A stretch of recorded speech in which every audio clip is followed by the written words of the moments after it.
Good morning class 7th पाठ 7 ईश्वरचंद विद्यासागर।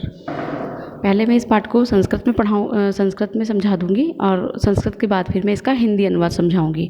वैसे जो मैंने आपको PDF सेंड की है क्वेश्चन आंसर की, उसके अंदर इस पाठ का हिंदी मीनिंग भी है, तो आप वहाँ से भी इसको पढ़ सकते हैं।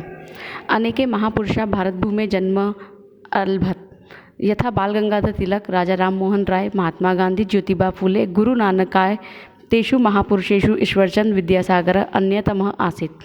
हमारे इस भारत भूमि पर अनेक महापुरुषों ने जन्म लिया है, जैसे बाल गंगाधर तिलक, राजा राम मोहन राय, महात्मा गांधी, ज्योतिबा फूले, गुरु नानक इत्यादि। इन महापुरुषों में से एक थे ईश्वरचंद विद्यासागर। सह दीनानाम सहायतार्थम प्रतीक्षणे तत्पर आसीत्। वह गरीबों की सहायता के लिए हर पल तैयार रहते थे। एक बार ईश्वरचंद विद्यासागर विपणिम अगच्छत। एक बार ईश्वरचंद विद्यासागर, विपणिम का मतलब होता है बाजार को गए। तत्र सह एकम बालकम अपश्यत। उन्होंने वहाँ एक बालक को देखा। बालकः तम भिक्षाम अचायत ईश्वरचंद्र अवदत्। बालक ने उनसे भिक्षा मांगी, तब ईश्वरचंद ने उस बालक को बोला, भो बालक तव हस्तो पादो च स्तः कथम न परिश्रमेण धनम अर्जसी। जब तुम्हारे हाथ पैर हैं तो तुम क्यों नहीं धन कमाते हो, मेहनत करके पैसे कमाते हो। बालकः अवदत्। बच्चा बोला, महोदय नाहम साक्षरः, मैं पढ़ा लिखा नहीं हूँ। मम पार्श्वे रूपकाणि अपि न सन्ति, मेरे पास कोई पैसे भी नहीं हैं।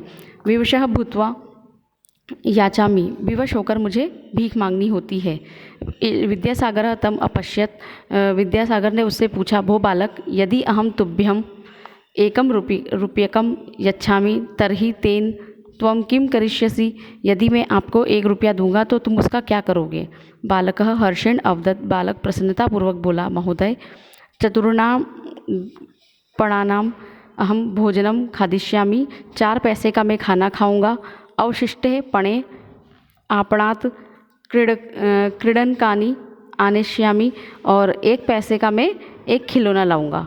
तेषाम विक्रयण अहम धनम अर्जस्यामि। और उस खिलौने को बेच करके मैं कुछ पैसा कमाऊंगा। तत्पश्चात अहम कदापि न याचिष्यामि। उसके बाद मैं कभी भी भीख नहीं मांगूंगा। विद्यासागर तस्मै रूप्यकम एकम दत्वा अगच्छत। ईश्वरचंद विद्यासागर उस बच्चे को 1 रुपया देकर आ गए। 15 वर्षाणां पश्चात एकः आपणिकः विद्यासागरं विपणौ अमिलत। 15 वर्ष पश्चात एक दुकानदार विद्यासागर को मिला। सह तम निजे आपणाम अन्यत अपच्छत च।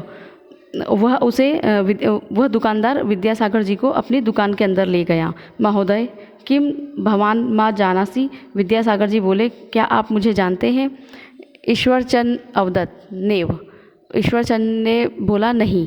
आपणिक सादरम अवदत्। जो दुकानदार था वो सादर मतलब विनम्र होकर बोला, महोदय अहम सह एव बालकः अस्मि। महोदय मैं वही बालक हूँ यस्मै भवान एकदा एकम रुपयम अयच्छत। जिसको आपने कभी 1 रुपया दिया था। विद्यासागर हर्षेण अकथयत। विद्यासागर प्रसन्नतापूर्वक बोले, आम स्मरामि, मुझे याद आया। साधु साधु, बहुत अच्छी बात है। तव परिश्रमस्य एतत् फलम, यह तुम्हारे परिश्रम का फल है। येन त्वम अद धनिकः संस्यात्, कि जिससे कि तुम पैसा कमा पाए।